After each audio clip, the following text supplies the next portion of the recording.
அது என்னடா சொன்னா அவன்? எடப்பாடி தலைமையிலான அண்ணா திராவிட முன்னேற்ற கழகம் செங்கோட்டையின் தலைமையிலே போகிறதா, வேலுமணி தலைமையிலே போக போகிறது. எனவே அங்கே ஒரு மிகப்பெரிய பிளவு உருவாவதற்கான வாய்ப்பு இருக்கிறது.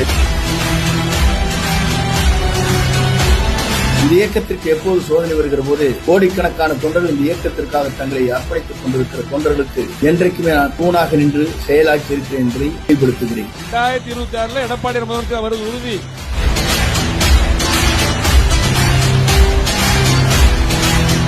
எந்த இடத்திலும் இடைவெளி இல்லை, எந்த இடத்திலும் பிளவு என்கிற பேச்சுக்கே இல்லை.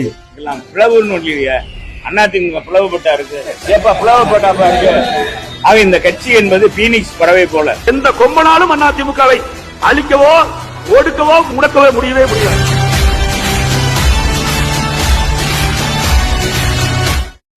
டேய் என்ன பிடிச்ச கோடி பேரு காட்ட வெளியில முடிஞ்சத்தோட சொல்ற பாப்போம்.